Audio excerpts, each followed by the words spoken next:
ఈ ప్రత్యేక ప్రార్థన కోడికకు చేరివచ్చిన మీకు వందనాలు. అందరికి వందనాలు.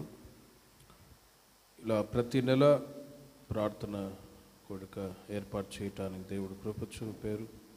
తద్వారా ఈ ప్రాంతంలో మన పరిచర్యని దేవుడు ఆశీర్వదించుదురుగాక. బైబిల్ గ్రంథంలో మన ధ్యానం కొరకై 121వ కీర్తన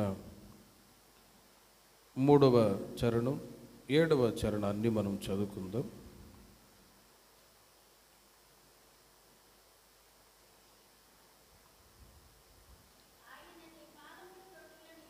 ఆయన నీ పాదములను తొట్టిలనియడు, నిన్ను కాపాడువాడు కొనుకడు.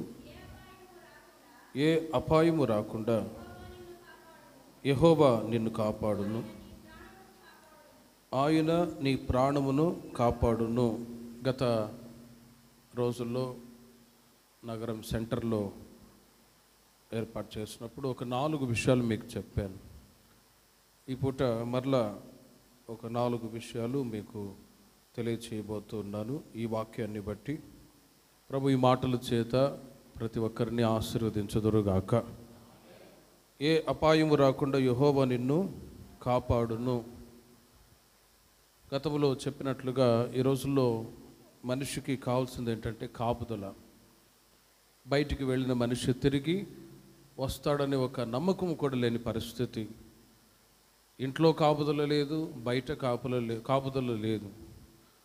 కానీ దేవుడు ఈ దినం వరకు మనల్ని కాపాడుచూ ఉన్నాడంటే ఆయన మనకు తండ్రి, మనము ఆయనకు పిల్లలమై ఉన్నాం కనుకనే కాపాడుచూ ఉన్నాడు.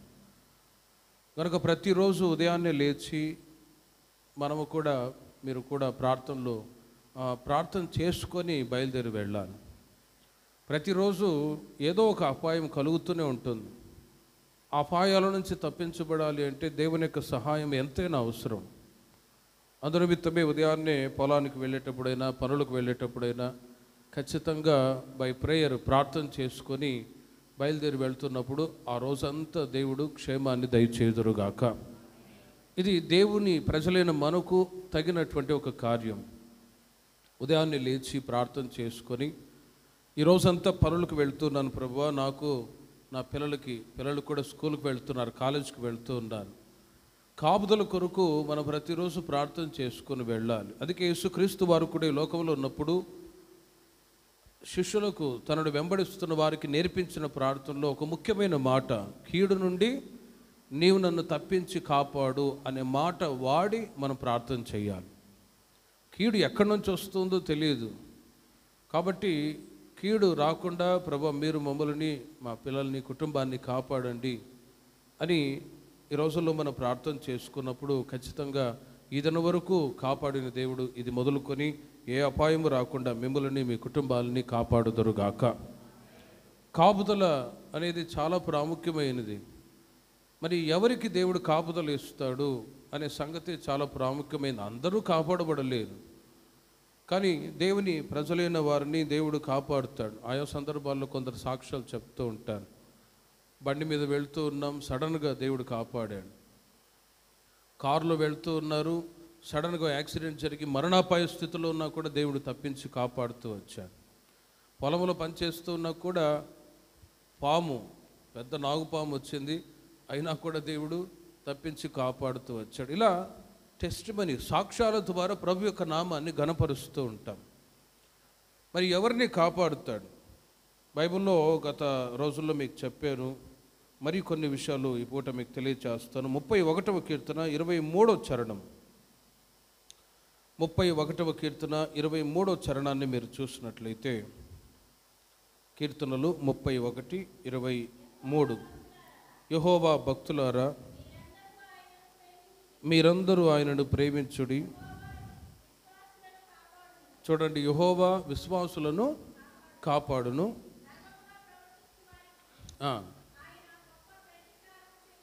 చూడండి, అక్కడ యెహోవా విశ్వాసులను కాపాడును అని రాయబడి ఉంది. ఎవరు కాపాడబడతాడు? ఎవరిని దేవుడు కాపాడుతాడు? ఇక్కడ మనం చదువుతున్నాం, యెహోవా విశ్వాసులని కాపాడువాడు. విశ్వాసులు అంటే దేవుని ప్రజలైన మీరే. మనల్ని దేవుడు కాపాడుతాడు. అందరూ కాపాడబడలేరు. లోకంలో అవిశ్వాసులు, అవభక్తితో జీవిస్తున్న ప్రజలు చాలామంది ఉన్నారు. వాళ్ళకి ఆపదలు అనేవి వెనువెంటనే వస్తూ ఉంటాయి, వస్తూ ఉంటాయి. మనం చూసినప్పుడు వాళ్ళు క్షేమంగానే ఉన్నారు కదా, వాళ్ళు ప్రభు మార్గంలో నడవకపోయినా క్షేమంగానే ఉన్నారు. అన్యాయాలు, అక్రమాలు చేస్తూ ఉండి కూడా వాళ్ళు క్షేమంగా ఉన్నారు. మా జీవితాల్లో క్షేమము లేదు, కాపుదలు లేదు అనేవాళ్ళు చాలామంది ఉన్నారు. కానీ ఎవరి గురించో మనం ఆలోచించిన అవసరమే లేదు. ప్రభు మనల్ని, మన బిడ్డల్ని కాపాడటానికి ఆయన ఇష్టపడి ఉండగా యెహోవా విశ్వాసులని కాపాడును అని వాక్యం చెప్తుంది. ఎందుకంటే దేవుని ప్రజలైన వాళ్ళు ప్రభు మీద విశ్వాసం ఉంచినప్పుడు, ప్రభు కాపాడుతాడు అని విశ్వసించినప్పుడు, ఆ విశ్వాస పరిమాణాన్ని బట్టి కాపుదలు ఇస్తూ ఉన్నాడు. యేసుక్రీస్తు వారి లోకంలో ఉన్నప్పుడు ఆయన ఎద్దుకు వచ్చిన వాళ్ళందరి దగ్గర అడిగింది ఒకటే, నీవు విశ్వసిస్తూ ఉన్నావా, నీవు నమ్ముచు ఉన్నావా, నమ్ముట నీ వలనైతే నమ్మువానికి సమస్తము సాధ్యము అని విశ్వాసాన్నే ప్రభు అడుగుతూ వచ్చాడు. ఎవరైతే విశ్వసించారో వాళ్ళ పాపాలు క్షమించబడ్డాయి, ఎవరైతే విశ్వసించారో వాళ్ళకున్న రోగాలు బాగయ్యాయి, ఎవరైతే విశ్వసించారో వాళ్ళకున్న గ్రుడ్డితనం తొలగించబడింది. ఇలా బై ఫెయిత్, విశ్వాసాన్ని బట్టి దేవుడు ఎందరి జీవితాల్లో మేలు చేస్తూ వచ్చాడు. మరి విశ్వాసం అంటే ఏంటి? హెబ్రీయులకు రాసిన పత్రిక 1వ అధ్యాయము 11వ అధ్యాయం 1వ వాక్యంలో మీరు గమనిస్తే, విశ్వాసము అనగా నేమి అనే ఆ ప్రశ్నకి జవాబు మీరు చూడండి. విశ్వాసం అనగా, విశ్వాసమనున్నది నిరీక్షింపబడి వాటి యొక్క నిజ స్వరూపమును అదృశ్యమైనవి ఉన్నవనుటకు రుజువునై ఉన్నది అని మనం చదువుతూ ఉన్నాం. విశ్వాసం అంటే నిరీక్షింపబడి వాటి యొక్క నిజ స్వరూపము. మనమందరికి ఇప్పటి వరకు కొన్ని విషయాల కొరకు ప్రార్థన చేశాం. ఖచ్చితంగా దేవుడు మేలు చేశాడు అని స్తోత్రాలు చెప్పాం. కాబట్టి బై ఫెయిత్, విశ్వాసాన్ని బట్టి మన ప్రార్థనలు దేవుడు ఆలకించుదురుగాక. ఆలకించే దేవుడు ఆయన. విశ్వాసాన్ని బట్టి మనమేదో బొమ్మను పెట్టి ఇక్కడ పూజించట్లేదు, కానీ ప్రభు ఉన్నాడు. ఎక్కడ 2-3 నా నామమున చేరి ఉందరో అక్కడ వారి మధ్యన ఉన్నాను అన్నారు. కాబట్టి ఈ విధంగా మనం కూడుకున్నప్పుడు మన మధ్యలో ప్రభు ఉన్నాడు. ఆయన మాట్లాడేవాడు, ఆయన చూచేవాడు, వినేవాడు అని ఇవన్నీ కూడా విశ్వాసాన్ని బట్టే మనం ప్రభుని కనుగొని ఆశీర్వదించబడుతూ ఉన్నాం. హల్లెలూయా. కాబట్టి విశ్వసించినప్పుడు మన జీవితాల్లో మేలు చేస్తూ వచ్చాడు ప్రభు. విశ్వసించినప్పుడు ఆరోగ్యాన్ని, క్షేమాన్ని ఇచ్చాడు. అదేవిధంగా కాపుదలు కూడా తన ప్రజలకు అనుగ్రహించే దేవుడు. అయితే మనం విశ్వసించగలగాలి. ఆ రోజుల్లో యేసు ప్రభుని చూచి విశ్వసించారు. తోమాతో అంటారు, తోమా నీవు చూచి నమ్మేవు, చూడక నమ్మిన వాళ్ళు ధన్యులు అని. ఈ రోజుల్లో చూడకయే ప్రభు ఉన్నాడు, ఆయన కాపాడేవాడు అని విశ్వసిస్తున్నాం. కాబట్టి ఆ విశ్వాసాన్ని బట్టి కాపాడుచూ ఉన్నాడు. అలా కాపాడబడిన వ్యక్తుల గురించి బైబిల్లో మనం చదివితే అపోస్తలుల కార్యములు 16వ అధ్యాయము 31వ వాక్యాన్ని మీరు చూడండి. ఒకసారి పౌలు శీలల్ని చెరసాల్లో వేశాడు. వాళ్ళు బంధింపబడి ఉన్నారు. అలాంటి పరిస్థితుల్లో దేవుడు వారిని ఏ విధంగా కాపాడాడో వాక్యాలు మీరు చూడండి. 16వ అధ్యాయం 31వ వాక్యం. అందుకు వారు ప్రభు అయిన యేసునందు విశ్వాసం ఉంచుము, అప్పుడు నీవును నీ ఇంటి వారును రక్షణ పొందుదురని చెప్పి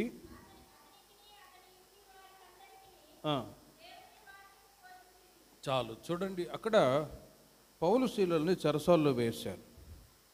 చెరసాల్లో వేస్తే వాళ్ళు అక్కడ కూడా ప్రభువుని స్తుతించి ఆరాధించడానికి మొదలుపెట్టారు.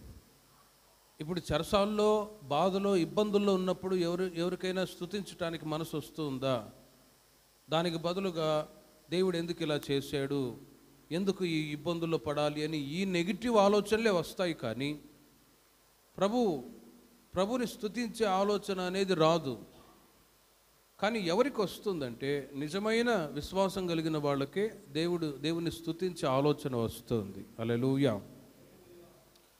వారు ఏం చేస్తున్నారంటే 25వ వాక్యాన్ని మీరు చూడండి. చెరసాల్లో ఉన్నా కూడా, అయితే మధ్యరాత్రి వేళ పౌలును శీలాయు దేవునికి ప్రార్థించొచ్చు, చూడండి, ప్రార్థించొచ్చు, కీర్తనలు పాడుచూ ఉండిరి. చాలు. చూడండి, ప్రార్థించుతూ స్తుతిస్తూ ఎవరైనా ఉంటారా? ఎవరు ఉండగలుగుతారంటే ప్రభు మీద విశ్వసించిన వాళ్ళే వాళ్ళకు ఎదురైన కష్టాల్లో, శ్రమల్లో కూడా స్తుతించి ప్రార్థన చేయగలరు. హల్లెలూయా. కాబట్టి ప్రియమైన వారలారా, విశ్వాసులు అన్నప్పుడు, మేలు పొందినప్పుడు మాత్రమే ప్రభువుని స్తుతించడం కాదు, కానీ కీడు కలిగినప్పుడు కూడా, పౌలు శీలుడు చెరసాల్లో ఉన్నా కూడా, ఇబ్బందుల్లో ఉన్నా కూడా వాళ్ళు ఏం చేస్తున్నారు? అక్కడ కూడా ప్రార్థన చేసి స్తుతిస్తూ ఉన్నారు. అలాంటి వాళ్ళనే విశ్వాసులు అంటారు.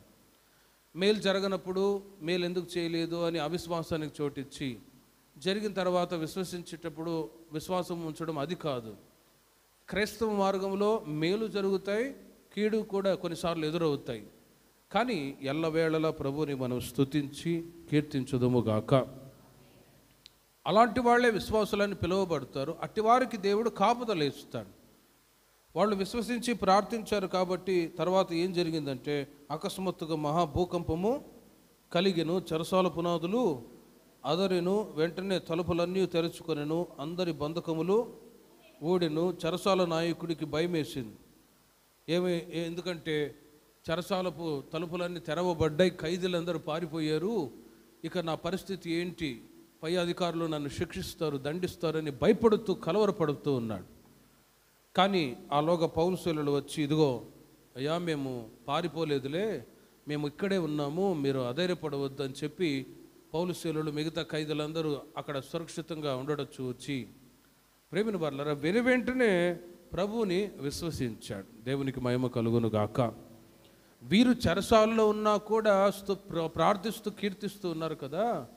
వీరి దేవుడు వీరిని రక్షించాడు, రక్షించగలగటానికి శక్తిమంతుడు అని వాళ్ళు ఎరిగి, అలాంటి పరిస్థితుల్లో కూడా వాళ్ళు ప్రభు మీద విశ్వాసం ఉంచి కీర్తించి పాడే అనుభవాన్ని బట్టి, దేవుడు వారి జీవితాల్లో చేసిన అద్భుతమైన క్రియను బట్టి ఆ చెరసాల నాయకుడు కూడా ప్రభువునందు విశ్వాసం ఉంచాడు. కుటుంబ సమేతంగా అందరూ బాప్తిసం పొంది అపోస్తుల యొక్క సహవాసములో చేర్చబడ్డారు. దేవునికి మహిమ కలుగును గాక. కాబట్టి ప్రియమైన వారలారా, మన జీవితాల్లో కూడా కొన్నిసార్లు మేలులు జరుగుతాయి, మరి కొన్నిసార్లు కష్టాలు, శ్రమలు, ఇబ్బందులు, నిందలు, అవమానాలు కూడా వస్తాయి. కానీ వాటికి మనం భయపడకుండా ఆ కష్ట సమయాల్లో కూడా ప్రార్థన చేసి కీర్తించగలగాలి. అప్పుడే మన జీవితాల్లో మేలు జరుగుతాయి. మనమేదో విశ్వసించాం ప్రభువుని అని కాదు, కానీ బైబిల్లో క్రియారూపకంగా మన జీవితాల్లో విశ్వాసాన్ని కనుపరచాలి. యాకోబు పత్రిక 2వ అధ్యాయము 24 వాక్యములు మీరు గమనిస్తే, విశ్వాసం ఉంది కానీ క్రియలు లేని విశ్వాసం మృతము అని వాక్యం చెప్తూ ఉంది. 2వ అధ్యాయం 24 వాక్యములో, మనుష్యుడు విశ్వాస మూలమున మాత్రము గాక క్రియల మూలమునను నీతిమంతుడని ఎంచబడును. చూడండి, మనుషుడు విశ్వాసం వలన మాత్రము కాదు, క్రియల మూలమునను నీతిమంతుడని ఎంచబడును. విశ్వాసం ఉంది. విశ్వాసం ఉన్న వ్యక్తి దగ్గరికి వచ్చి ఒక వ్యక్తి, అయ్యా ఆకలేస్తుంది, ధర్మం చేయండి అన్నప్పుడు, పో దేవుడు చూసుకుంటాడు పో అంటే ఏం ప్రయోజనం?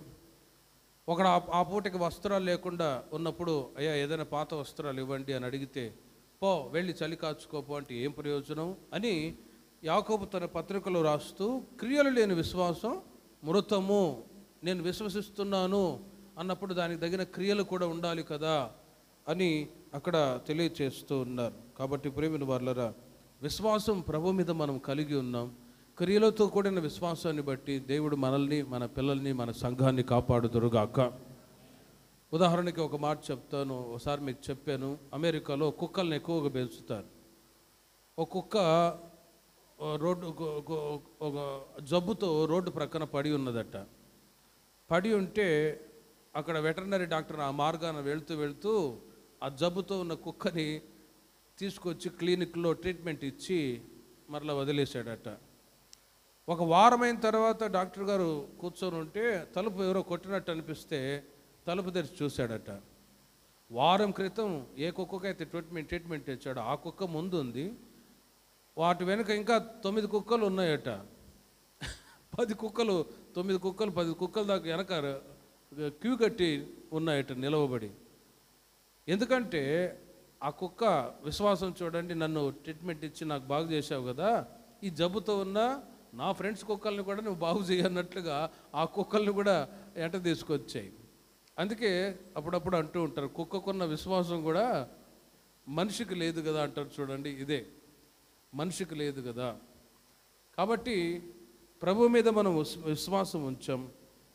క్రియలతో కూడిన విశ్వాసాన్ని బట్టి, అంటే ఏ క్రియలు అంటే మన కష్టాలు ఉన్న ప్రభువుని కీర్తించి స్తుతించాలి, మేలులు జరిగినా ప్రభుని కీర్తించి స్తుతించాలి. కష్టాలు వచ్చినప్పుడు దేవుని మీద ఉంచిన విశ్వాసంలో తొట్టిల్లకూడదు. మేలులు జరిగినా ప్రభుని స్తుతించాలి. అప్పుడే మనకు ప్రతి క్షణం దేవుడు తన కాపుదల దయచేయుదురుగాక. హల్లెలూయా. 12వ కీర్తన 7వ చరణాన్ని చూడండి. 2వ మాట, 12వ కీర్తన 2వ చరణములో,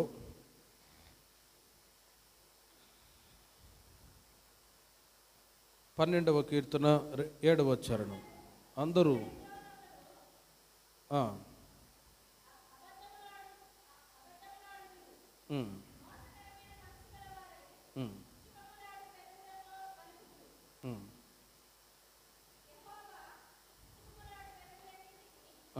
పన్నెండవ అధ్యాయము 7వ వాక్యం. 12:7 యెహోవా చూడండి, నీవు దరిద్రులను కాపాడెదవు, ఈ తరము వారి చేతిలో నుండి వారిని నిత్యము రక్షించదువు అని వ్రాయబడి ఉంది. ప్రేమైన వారలారా, యెహోవా దరిద్రులను కాపాడువాడు అని వ్రాయబడి ఉంది. ఈ దరిద్రులు ఎవరు అంటే లోకరీతిగా ఉన్న దరిద్రులు ఉన్నారు, కానీ ఆత్మీయ జీవితంలో కూడా ఒక దరిద్రత, 2 విధాల దరిద్రతలు ఉన్నాయి. ఒకటి భౌతికమైన దరిద్రత.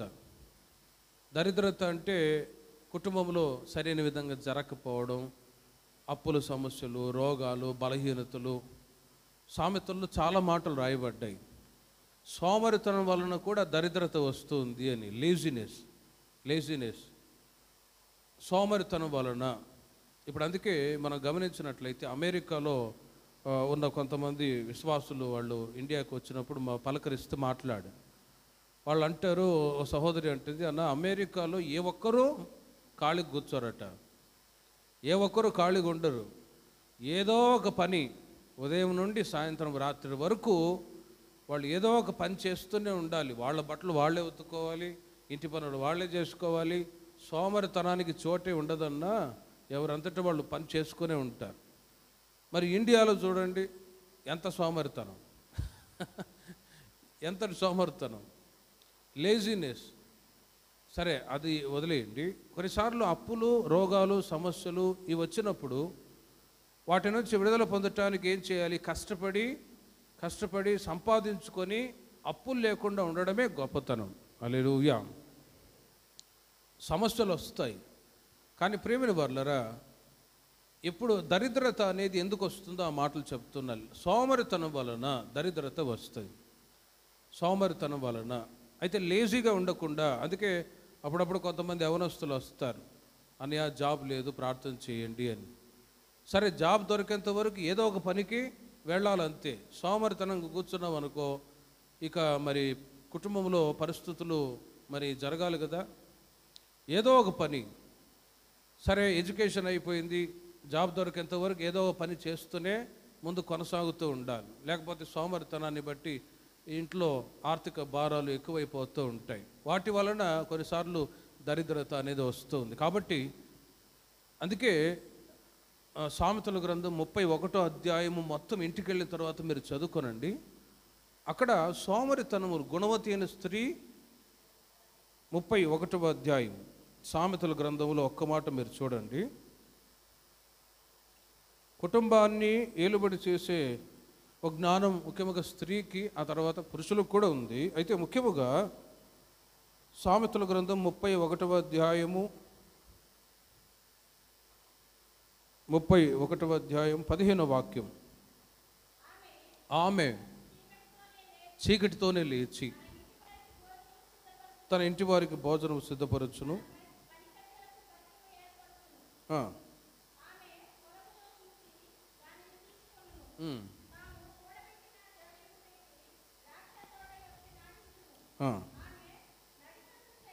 ఉమ్, ఉమ్.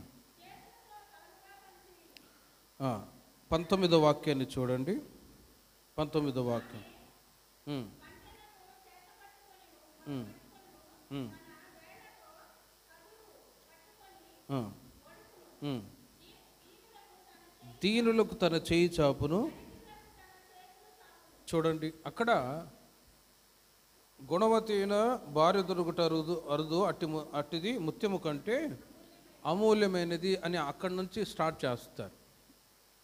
ఆ వాక్యం అక్కడి నుండి మీరు ఆ చివరి వాక్యం వరకు మీరు చదువుకుంటూ వస్తే జ్ఞానం కలిగిన స్త్రీ ఎలా ప్రవర్తిస్తూ ఉందో, ముఖ్యంగా ఎస్పెషల్లీ స్త్రీలు ఈ వాక్యాలన్నీ పాటిస్తే ఖచ్చితంగా కుటుంబంలో దరిద్రత అనేది రానే రాదు. హల్లెలూయా. చిన్నప్పుడు మా ఇంట్లో పక్కనే ఒక ఆయన గుర్తొస్తాడు. ఒక ఫ్యామిలీ ఉండేది మా ఇంటి పక్కన. ఉదయాన్నే ఆ మాత్రం 10 గంటల వరకు పడుకుంటుంది. ఆయన డ్యూటీకి వెళ్ళాలి. మళ్ళీ ఉదయాన్నే 4 గంటలకు లేచి గంట కొట్టి పూజలు చేసి పేడ తీసుకొచ్చి ఇంటి ముందు అలికి అన్ని పనులు ఆయనే చేస్తాడు. రోజు అలాగే.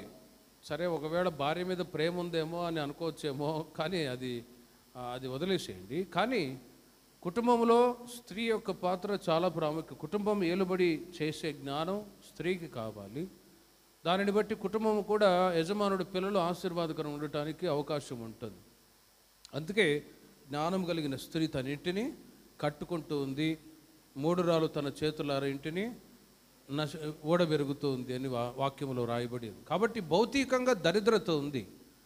దరిద్రత లేకుండా ఉండాలి అంటే ఉదయాన్నే లేచి ప్రార్థన చేసుకొని పనులకు వెళ్ళి కష్టపడి సంపాదించుకొని ఏ రుణము లేకుండా ఉండడమే గొప్పతనం.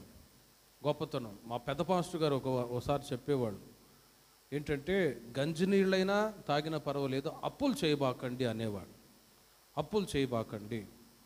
ఎందుకంటే అప్పుల వలన ఎన్నో ఆత్మహత్యలు జరుగుతున్నాయి ఈ రోజుల్లో. నెల రాగానే ఇక అప్పులు, కట్టుకోలేని పరిస్థితి.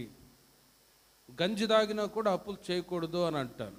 అప్పు చేయకూడదు. ఈ రోజుల్లో మనం గమనిస్తూ ఉంటాం. కారు కొన్నారా? ఈ మధ్య ఒక సహోదరుడు వచ్చాడు, అన్నయ్య కారు కొన్నాను, మరి దానికి కట్టలేకపోతూ ఉన్నాను. ఇల్లు కట్టుకున్నారు, కట్టలేకపోతూ ఉన్నారు. అవసరమా? సరే, అవసరం అనుకున్న కట్టుకునే స్తోమత ఉంటే ఓకే. నెమ్మది లేని పరిస్థితి. కాబట్టి ప్రేమను బర్లరా, దరిద్రత అనేది ఈ విధంగా కొన్నిసార్లు మనం ఏ స్థితిలో ఉన్నామో అందులోనే సంతృప్తి చెంది మనం నడిపించబడుతూ ఉన్నప్పుడు పీస్ ఆఫ్ మైండ్, సమాధానం అనేది కలుగుతూ ఉంటుంది. కాబట్టి ఒకటి లేజినెస్, సోమరితనాన్ని బట్టి దరిద్రత వస్తుంది. అయితే అందరూ కష్టపడి సంపాదించుకొని మునుపు మీద చెప్పినట్లుగా ఏ ఒక్కరు ఖాళీగా ఉండరు. అమెరికా వేరే కంట్రీలో, కానీ ఇండియాలోనే సోమరితనం. అందుకే నిన్న కూడా ఒక సహోదరి వచ్చింది, డిగ్రీ అయిపోయింది అన్నయ్య, మరి ఏం చేయాలి, ఇంటర్న్షిప్కి వెళ్ళాలి. వెళ్ళిపోమ్మా, అర్జెంటుగా వెళ్ళిపో. ఇక వెళ్ళలేను అని ఇంట్లో కూర్చుంటే సోమరితనం పెరిగిపోయింది. చదువుకున్నా కూడా ప్రయోజనం లేకుండా పోయింది. అవకాశాలు దొరికిన వెంటనే ఇంటర్న్షిప్ చేసుకొని వెంటనే జాబ్ చేసుకోవాలంతే. లేకపోతే కుటుంబంలో రెంట్ కట్టుకోవాలి, కరెంటు బిల్లు కట్టుకోవాలి, పాల బిల్లు నెల రాగానే. వీటన్నిటికీ దరిద్రత అనేది లేకుండా ఉండాలి అంటే కుటుంబంలో ఏ ఒక్కరూ సోమరులుగా ఉండకుండా ప్రతి ఒక్కరూ వారి వంతు కష్టపడి కుటుంబాన్ని నడిపించుకోగలగాలి. హల్లెలూయా. రెండవది, ఇంకొక దరిద్రత ఏంటంటే, ఏదైనా మేలు జరగనప్పుడు, ఉదాహరణకి బైబిల్లో సమూయేలు మొదటి గ్రంథం 2వ అధ్యాయము 8వ వాక్యములో హన్నా అనే ఆమె సంతానం లేనప్పుడు దేవుని మందిరానికి వచ్చి ప్రార్థించినప్పుడు దేవుడు ఆమెకు సంతానాన్ని ఇచ్చిన తర్వాత ఆమె దేవుని స్తుతించి పలికిన మాటలు మీరు చదవండి. దరిద్రులను అధికారులతో కూర్చుండబెట్టుటకును మహిమగల సింహాసనమును వారిని మంటిలో నుండి లేవనెత్తువాడు ఆయనే.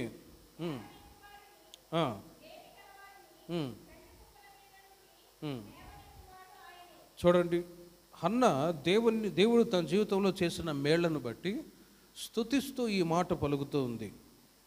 దరిద్రులను అధికారులతో కూర్చుండబెట్టుటకును మహిమగల సింహాసనమును స్వతంత్రింప చేయుటకును వారిని మంటిలో నుండి ఎత్తువాడు ఆయనే ఆయనే ఆయనే. కాబట్టి ప్రేమిన వాళ్ళారా, మన కుటుంబాల్లో భౌతికంగా దరిద్రత, ఆత్మీయ దరిద్రత లేకుండా సమృద్ధిని ప్రభు అనుగ్రహించి కాపాడుదురుగాక. భౌతికమైన దరిద్రత లేకుండా సమృద్ధిని అనుభవించాలి. రెండవది ఆత్మీయ దరిద్రత. ఆత్మీయ దరిద్రత అంటే హన్న, ఆమెకు సంతానం లేదు, దుఃఖము, నింద, అవమానాలు అనుభవిస్తుంది. కానీ మందిరానికి వచ్చి కన్నీళ్లతో ప్రార్థన చేసుకున్నప్పుడు ఆమె ప్రార్థన దేవుడు ఆలకించి ఆమె నిందను తొలగించి సంతానాన్ని ఇచ్చి ప్రభు ఆశీర్వదిస్తూ వచ్చారు. కాబట్టి ఆత్మీయ దరిద్రత పోవాలి అంటే ప్రభు దగ్గరకు వచ్చి ఖచ్చితంగా ప్రభువుని అడగాలి. ఆమె ఏడ్చి ప్రార్థన చేసింది, ప్రభు నన్ను జ్ఞాపకం చేసుకొని నాకు సంతాన భాగ్యాన్ని దయచేయండి అన్నప్పుడు ఆమె దేవుని చేత ఆశీర్వదించబడి ఆమెకున్న దరిద్రత నుంచి దేవుడు విడుదల చేశాడు. దేవునికి మహిమ కలుగును గాక. కాబట్టి యెహోవా విశ్వాసులని కాపాడుతాడు. రెండవది యెహోవా దరిద్రులను కాపాడువాడు. కాపాడాలంటే మనం కష్టపడి పని చేసుకొని దరిద్రత నుంచి విడుదల పొందాలి. మందిరానికి వచ్చి ప్రార్థన చేసుకొని మన సమస్యలన్నీ ప్రభువుతో చెప్పి ప్రార్థన చేసుకున్నప్పుడు ఆ సమస్యలన్నిటిలోంచి విడిపించి కాపాడుదురుగాక. 5వ కీర్తన 11వ చరణాన్ని మీరు చూడండి. 5వ కీర్తన 11వ చరణంలో 5వ కీర్తన, నిన్ను ఆశ్రయించు వారందరూ సంతోషించుదురు, నీవే వారిని కాపాడుదువు గనుక వారు నిత్యము ఆనందధ్వని చేయుదురు. చూడండి, యెహోవాను ఆశ్రయించు వారిని కాపాడును. యెహోవాను ఎవరైతే ఆశ్రయిస్తారో ప్రభుని, వాళ్ళు కాపాడబడుదురుగాక. ప్రేమను వర్లారా, అందరూ కాపాడబడతారంటే కాపాడబడలేరు. ఇప్పుడు శ్రేయస్సు కలిగి బాగానే ఉంటాం అనుకుంటారు, కానీ ఏ క్షణంలో ఏం జరుగుతుందో తెలియదు. కాబట్టి మనకు ఆయుష్, ఆరోగ్యము అనేది దేవుడు మనకు అనుగ్రహించాడు. మనలో ఏదో గుడ్నెస్, మంచితనాన్ని దేవుడు చూశాడు కాబట్టే ఏదైనా వరకు కాపాడుతూ వచ్చాడు. ఇంకనూ మనల్ని కాపాడుదురుగాక. మరి ఎవరిని కాపాడుతాడు అంటే ఇక్కడ మనం చదువుతున్నాం, యెహోవాను ఆశ్రయించు వారిని కాపాడును. ప్రభుని ఆశ్రయించడం అంటే ప్రభు మీదే ఆధారపడి బ్రతకడం. ప్రభు మీదే ఆధారపడి బ్రతకడం. కొన్నిసార్లు ఉద్యోగం కొరకై బ్రోకర్లను ఆశ్రయిస్తారు, వివాహం కొరకై బ్రోకర్లను ఆశ్రయిస్తారు. ఇలా ఉద్యోగం కొరకు మోసపోయిన వాళ్ళు ఉన్నారు. వివాహాల కొరకు ఎవరెవరినో ఆశ్రయించి పెళ్లి సంబంధాలు చూస్తారా, ఓ సరైన విధంగా లేకుండా. నేను ఇంతకుముందు సేవ చేస్తున్న స్థలంలో అలాగే జరిగింది. వివాహం కొరకు ఒక వ్యక్తిని సంప్రదించారు. ఒక 30,000 80,000 ఇచ్చారు. సరే, ఒక సంబంధం వచ్చిందని తీసుకొని వెళ్ళారు. ఆ ఇంట్లో కూర్చోబెట్టారు, మాట్లాడారు. నేను ఏదైనా చెప్దామా, అడ్వైస్ ఇద్దామా అంటే వాళ్ళు ఫీల్ అవుతారేమో అని మౌనంగా ఉన్నా. ఎందుకంటే వాళ్ళు ఓవర్ అన్న ఆలోచనతో ఉన్నారు. నెల అయింది. నెల తర్వాతే జనవరి నెల పెళ్ళి అయింది, ఫిబ్రవరికి డైవర్స్. కారణం ఏంటంటే ఇంటర్నల్గా భార్యాభర్త మధ్యలో గొడవలు వచ్చాయి. అసలు సంగతి ఏంటంటే అమ్మాయి ఏమో జాబ్ చేసింది, అబ్బాయి చదువుకున్నాడు కానీ ఉద్యోగం లేదు. సరే, పెళ్లి చేశారా, పెళ్లి చేసి మంచిగా ఉండండి అని వెళ్ళిపోయారు. ఇక ఇద్దరి మధ్యలో గొడవలు. సరే, అమ్మాయి జాబ్ చేస్తుంది కాబట్టి జాబ్ చేస్తున్నాను అన్నప్పుడు టీ పెట్టించు, కాఫీ పెట్టించు అన్నదట.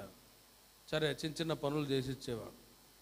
ఓసారి చెత్త పడైపో అన్నదట భార్య. చెత్త పడైపో అంటే నేనెందుకు పడేస్తాను, నేనేమనుకున్నావు, ఎంఎస్సి చదివాను నేను అని గొడవ స్టార్ట్ అయింది. ఆ చిన్న గొడవతో ఇక ఇద్దరి మధ్యలో అసమాధానం వచ్చింది. అది ఎంత చెప్పినా వినలేదు. చివరికి వద్దు అని ఆ చిన్న మాటకి.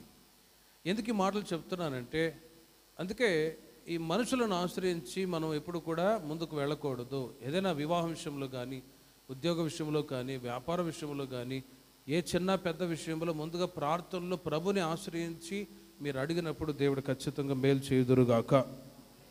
ప్రభువుని ఆశ్రయించాలి. బై ప్రేయర్, ప్రార్థన ద్వారా సమస్తము సాధ్యపరుస్తాడు దేవుడు. ఇర్మియా గ్రంథం 17వ అధ్యాయము 7వ వాక్యాన్ని మీరు చూడండి. 17వ అధ్యాయం 7వ వాక్యములో, యెహోవాను నమ్ముకున్నవాడు ధన్యుడు, యెహోవా వారికి ఆశ్రయముగా ఉండును అనే మాట వ్రాయబడింది. యెహోవాను నమ్ముకున్నవాడు ధన్యుడు, యెహోవా వానికి ఆశ్రయముగా ఉండును. జలముల యొద్ద నాటబడిన. చూడండి, అక్కడ ఎప్పుడైతే మనం ప్రభువుని ఆశ్రయిస్తామో అట్టి వారికి ఈ 4 ఆశీర్వాదాలు అనుగ్రహించుదురుగాక. ఏంటంటే వాడు జలముల యొద్ద నాటబడిన చెట్టు వలె. ఎవరు ప్రభుని ఆశ్రయిస్తారో వాళ్ళు జలముల యొద్ద నాటబడిన చెట్లు ఎలా ఉంటాయి? పచ్చగా కళకళలాడుతూ ఉంటాయి. మనుషులని ఎవరినో ఆశ్రయించి మనం బ్రతకకుండా ప్రభువుని ఆశ్రయించి ప్రార్థన చేసుకొని వాక్యాలు విని దేవుడు మనకిచ్చిన దైవ జ్ఞానంతో నడిపించబడితే ఆ జ్ఞానాన్ని బట్టి, ప్రార్థనను బట్టి దేవుడు ఖచ్చితంగా మేలు చేస్తాడు. ఎలా మేలు చేస్తాడంటే అక్కడ రాయబడింది, జలముల యొద్ద నాటబడిన చెట్టు వలె. అంటే పచ్చపచ్చగా కళకళలాడేటట్లుగా. ఎప్పుడు ఓ పీస్ ఆఫ్ పచ్చదనం అనేది పీస్, సమాధానానికి గుర్తు. ఎల్లప్పుడూ సమాధానంగా ఉండేటట్లు దేవుడు సహాయం దయచేదురుగాక. రెండవది చదవక్క. కాలువలు ఎవరను దాని వేళ్ళు తన్నును. చూడండి, రెండవది వెట్ట కలిగినను అంటే ఎండ వెట్ట అన్నప్పుడు కష్టాలు, సమస్యలు వచ్చినా కూడా ప్రభువుని ఆశ్రయించిన వారిని ఎన్నడూ కూడా చేయి విడిచిపెట్టకుండా దేవుడు కాపాడుదురుగాక. మూడవది దాని ఆకు పచ్చగా ఉండును, వర్షము లేని సంవత్సరమున చింత నొందదు, కాపు మానదు. చూడండి, ఇలా ఆ ఆశీర్వాదాలన్నీ చెట్టుకు పోల్చి అక్కడ వ్రాస్తూ ఉన్నారు. కాబట్టి ప్రేమిన వర్లరా, మనం ఎల్లప్పుడూ సంతోషంగా, సమాధానంగా, ఆశీర్వాదకరంగా, కలిమి సంపద విస్తరించి క్షేమంగా ఉండేటట్లు ప్రభుని ఆశ్రయించి మన పిల్లలు, కుటుంబస్తులు జీవించుదుముగాక. యెహోవాను ఆశ్రయించువారు సింహపిల్లలు లోయమిగలవై ఆకలిగోలను. యెహోవాను ఆశ్రయించు వారికి ఏ మేలు కొదవై ఉండదని వాక్యం చెప్తుంది. కాబట్టి ప్రభువుని ఆశ్రయించి ప్రభు మీద ఆధారపడి మనం బ్రతుకుతున్నప్పుడు ఖచ్చితంగా ఏదో ఒక రోజున మనం ఏదైతే అనుకుంటామో ఆ కార్యాలన్నీ కూడా దేవుడు సఫలం చేయునుగాక. నాలుగవదిగా 33వ కీర్తన 18, 19 వాక్యాలు చూడండి. ఒక మాట చెప్పి నేను ముగిస్తాను.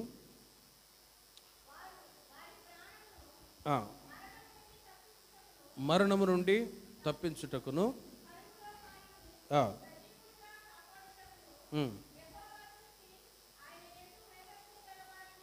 చూడండి, యెహోవా దృష్టి ఆయన యందు భయభక్తులు గల వారి మీదను నిలుచుచున్నది.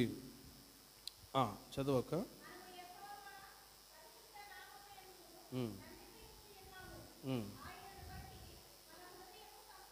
33వ అధ్యాయము 18, 19 వాక్యాల్లో మనం చదివినట్లుగా యెహోవా యందు భయభక్తులు గల వారిని ప్రభు కాపాడుదురుగాక.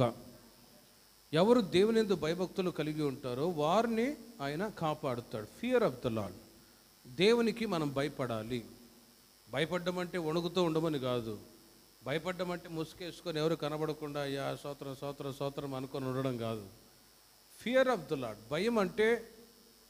భయం అంటే దానికి ముఖ్యమైన నిర్వచనం ఏంటంటే సామెతలో రాయబడి ఉంది, చెడుతనాన్ని విసర్జించడమే దేవుని యందు భయభక్తులు కలిగి ఉండడము.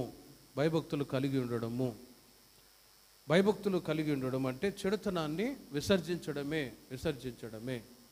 కాబట్టి ఎవరు చెడుతనాన్ని విసర్జించి జీవిస్తారో అట్టి వారిని దేవుడు కాపాడుదురుగాక.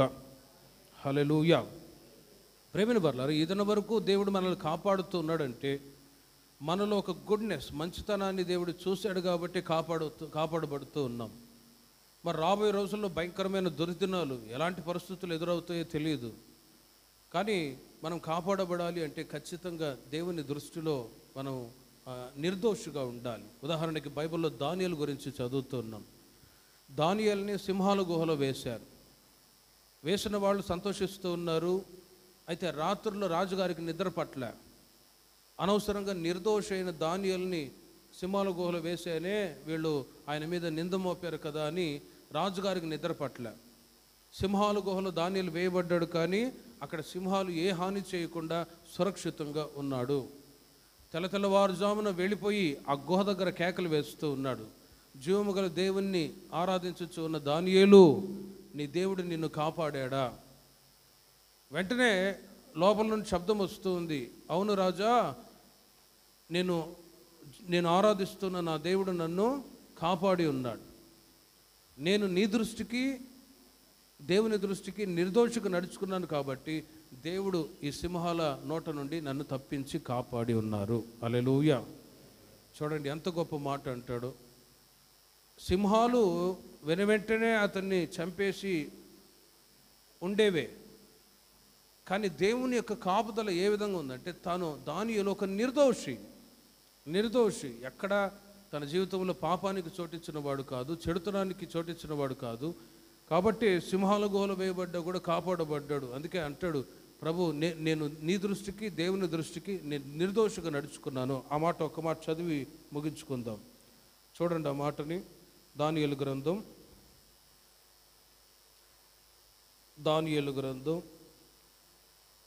6వ అధ్యాయం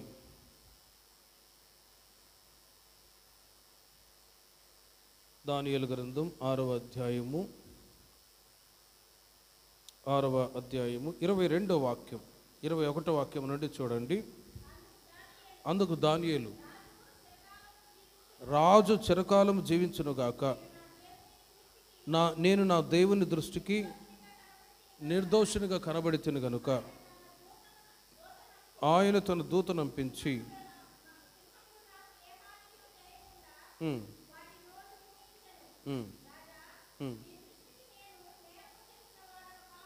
చూడండి, నీ దృష్టికి దేవుని దృష్టికి నేరము చేసిన వాడిని కాదు. ప్రేమిన వర్లరా, దానియేలు కాపాడబడటానికి ఆయనలో ఉంటున్న నిర్దోషత్వమే కారణం. హల్లెలూయా. మనం అనుకుంటాం కాపాడబడుచున్న మన మన మన యొక్క గొప్పతనం కాదు, కానీ దేవుడు మనలో ఒక నిర్దోషత్వాన్ని దేవుడు చూశాడు కాబట్టి కాపాడుతూ ఉన్నాడు. అపాయాలు వస్తాయి, ఏదైనా పొరపాట్లు ఉన్నప్పుడు వాటిని సరిచేసుకొని పరిశుద్ధపరుచుకొని నిర్దోషత్వాన్ని కాపాడుకుంటే తప్ప పాపపు జీవితం మరణము అని రాయబడి ఉంది. పాపములో జీవిస్తున్న వ్యక్తి ఏదో ఒక రోజున మరణానికి గురవుతాడు. కానీ మరణము నుండి తప్పించబడాలి అంటే ఆ వ్యక్తి పశ్చాత్తాపడి ప్రభు దగ్గరకు రావాలి. నిర్దోషిగా జీవించటానికి ప్రభు దగ్గర పశ్చాత్తాపడి ఒప్పుకోవాలి. అప్పుడే ఆ వ్యక్తి కాపాడబడతాడు. లేకపోతే నిర్దోషత్వం, హృదయం అంతా కలుషితంతో నింపబడి పాపం వెంబడి పాపాన్ని చేస్తూ కూర్చుకుంటూ జీవించినట్లయితే ఏదో ఒక రోజున పాపపు జీవితం మరణాన్ని అనుభవించవలసి వస్తుంది. కానీ నిర్దోషత్వాన్ని బట్టి దేవుడు ప్రతి అపాయము నుండి, కీడు నుండి, మరణము నుండి కూడా దేవుడు తప్పించి కాపాడుదురుగాక. ప్రార్థన చేసుకుందాం. విన్న ఈ మాటల్ని బట్టి ఈ ప్రత్యేక ప్రార్థన కూడికలో ఒక చిన్న ప్రార్థన చేసుకొని ముగించుకుందాం. ప్రభువా, ఏ అపాయము రాకుండా ఇదిన వరకు మీరు మమ్మల్ని కాపాడుతూ వచ్చారు. ఇకను రాబోయే రోజుల్లో మమ్మల్ని, మా సంఘాన్ని కాపాడి నడిపించాను. మా బిడ్డల్ని మీరు కాపాడి నడిపించండి అని అందరూ ప్రార్థన చేసుకుందాం. ప్రభువా, మీ కాపుదల దయచేయండి. విన్న వాక్యాన్ని బట్టి అందరూ ప్రార్థన చేసుకుందాం. యెహోవా విశ్వాసులని కాపాడువాడు. ప్రభు మీద విశ్వాసం ఉంచాం. ఆ విశ్వాసాన్ని బట్టి దేవుడు కాపాడుతూ ఉన్నాడు. పౌలు శీలులు చెరసాల్లో వేయబడ్డా కూడా దేవుడు వారిని కాపాడుతూ వచ్చాడు. ప్రభా, మేము కూడా కష్టాల్లోనూ సుఖములోనూ ఎల్లవేళలా మిమ్మల్ని కీర్తించి ప్రార్థించే మనసును దయచేయండి. మేము కూడా కాపాడబడాలి యేసయ్యా. మా కుటుంబానికి మీ కాపుదల దయచేయండి, మా బిడ్డలకు మీరు కాపుదల దయచేయండి అని ఎవరికి వాళ్ళు ప్రార్థన చేసుకుందాం. క్రియలు లేని విశ్వాసం మృతమని వాక్యం చెప్తూ ఉంది. క్రియారూపకంగా పౌలు శీలులు చెరసాల్లో వేయబడ్డప్పుడు వాళ్ళకి ఎదురైన కీడు మధ్యలో వారు ధైర్యంగా ప్రభువుని కీర్తించి ప్రార్థిస్తూ వచ్చారు. మనము కూడా ఎల్లవేళలా ప్రభువుని స్తుతించే మనసు కావాలి. యెహోవా దరిద్రులను కాపాడు. దరిద్రత లేకుండా కుటుంబంలో సమృద్ధిని అనుభవించేటట్లు ప్రార్థన చేయండి. ఎవరికి వాళ్ళే ప్రభువా, కుటుంబంలో ఉన్న ఆర్థిక సమస్యలన్నీ దూరపరచండి. అప్పుల సమస్యల నుంచి విడుదల చేయండి. త్వరలోని అప్పులన్నీ తీర్చుకోవాలి. సమృద్ధి కుటుంబానికి కావాలి యేసయ్యా. ఆత్మీయ దరిద్రత కూడా అనుభవించిన స్థితిలో మేము ఉండునట్లు సహాయం దయచేయండి. హన్నా, ఆమె జీవితంలో ఉంటున్న ఒక దుఃఖకరమైన పరిస్థితి ఏంటంటే సంతానం లేదు. కానీ మందిరానికి వచ్చి కన్నీళ్లు విడిచి ప్రార్థన చేసుకున్నది. దీనులను దరిద్రులను పెంట కుప్పల నుండి పైకి లేవనెత్తువాడు ఆయనే అని తన జీవితంలో చేసిన మేళ్లను బట్టి దేవుని స్తుతిస్తూ ఉన్నది. ఆత్మీయ జీవితంలో దరిద్రత బీడుబారిపోయినటువంటి జీవితాన్ని ప్రభు మరలా ఆశీర్వదిస్తూ వచ్చినట్లు మనం ఆరాధించుచున్న దేవుడు మోడుబారిన జీవితాలను చిగురింప చేసే దేవుడు. ప్రార్థన చేసుకుందాం. యేసయ్య, నా కుటుంబంలో దరిద్రత ఉండకూడదు, ఆత్మీయ దరిద్రత కూడా ఉండకూడదు. అన్ని విషయాలలో నా కుటుంబం ఆశీర్వదించబడాలి తండ్రి. సహాయము దయచేయండి, సహాయము దయచేయండి. అన్న జీవితంలో ఉంటున్న నింద అవమానం తొలగించబడింది. యెహోవాను ఆశ్రయించు వారిని ఆయన కాపాడుతాడు. అనేక సందర్భాల్లో మనుషులను ఆశ్రయించినప్పుడు దుఃఖము, కన్నీళ్లు, నష్టాలు అనుభవిస్తూ ఉంటారు. కానీ ప్రభు సన్నిధిలో ప్రార్థించుదాం. మనుషులను, రాజులను నమ్మటి కంటే యెహోవాను ఆశ్రయించటం మేలు. ప్రభువా, నేను నిన్ను ఆశ్రయిస్తానయ్యా. జలముల యొద్ద నాటబడిన చెట్టు వలె నేను ఉండాలి. వెట్ట కలిగిన కూడా భయపడకూడదు. ఆకు పచ్చగా ఉంటుంది. నా కుటుంబము, నా జీవితం కూడా అలా ఉంటున్నట్లు సహాయం దయచేయమని అడుగు. ప్రభువా, నేను నీ యందు భయభక్తులు కలిగి ఉంటాను. నన్ను కాపాడండి యేసయ్యా. దానియేలు నిర్దోషి. ఆయనలో ఉన్న నిర్దోషత్వాన్ని బట్టి దేవుడు కాపాడుతూ వచ్చాను. ప్రభువా, నేను కూడా నీ దృష్టిలో నిర్దోషిగా జీవిస్తాను. సహాయము దయచేయండి అని తీర్మానంతో చిన్న ప్రార్థన చేసుకుందాం. పరిశుద్ధుడా, ప్రేమగల తండ్రి, మీ అతి శ్రేష్టమైన ఘనమైన నామాన్ని బట్టి స్తోత్రం. ఈ రాత్రి చిన్న మందగా చేరి మీ నామాన్ని స్తుతించడానికి, కీర్తించడానికి మీరు మాకు ఇచ్చిన ఈ అవకాశాన్ని బట్టి స్తోత్రం. మీ సన్నిధిలో ఒక్క దినము గడుపుట 1000 దినముల కంటే శ్రేష్టమైంది. ప్రభా, ఏ అపాయము రాకుండా నేను నిన్ను కాపాడుతానని మీరు వాగ్దానం చేశారు. ఎవరిని కాపాడుతారో, ఎలా బ్రతికితే మీ కాపుదల కలుగుతుందో మీ లేఖనాల ద్వారా తెలియచేశారు. ఈ మాటలన్నీ ఒక్కొక్కరి జీవితాలలో నూరంతులుగా నీరు కట్టి ఫలింపచేయండి. కాపుదల లేని దినాల్లో మేము బ్రతుకుతూ ఉండగా మీరు మమ్మల్ని రక్షించి కాపాడే దేవుడు అయినందుకే స్తోత్రాలు చెల్లిస్తున్నాం. నేను ఏ అపాయము కలగకుండా మా సంఘ విశ్వాసుల ప్రతి కుటుంబాన్ని కంచివేసి కాపాడండి. మా మినిస్ట్రీని, సేవకులను మీరు కాపాడండి. క్రైస్తవ సంఘాలను మీరు కాపాడండి. సేవ చేస్తున్న సేవకులందరినీ మీరు కాపాడండి యేసయ్య. నాయనా, మీరు కాపాడకపోతే మేము కాపాడబడలేము నాయన. ప్రభా, మీ కాపుదల దయచేయండి. మీరు ఆకడికై మీరు మమ్మల్ని సిద్ధపరచమని, ఈ నగరం, మీ ప్రాంతంలో జరుగుతున్న పరిచర్ని రాబోయే రోజులు ఇంకా ఆశీర్వదించి ఒక గుంపు జనాన్ని మీరు ఆకడికై సిద్ధపరచమని యేసు నామములో ప్రార్థించి వేడుకొనుచున్నాం తండ్రి. ఆమేన్. మన ప్రభువైన యేసుక్రీస్తు కృప, తండ్రి దేవుని ప్రేమ, పరిశుద్ధాత్మని యొక్క సన్నిధి సహవాసం ఇప్పుడు ఎల్లప్పుడూ సదాకాలం కాపుదలు కావాలని కోరుకున్న ప్రతి ఒక్కరికి కృప తోడి ఉండి నడిపించును గాక. హల్లెలూయా, హల్లెలూయా, హల్లెలూయా.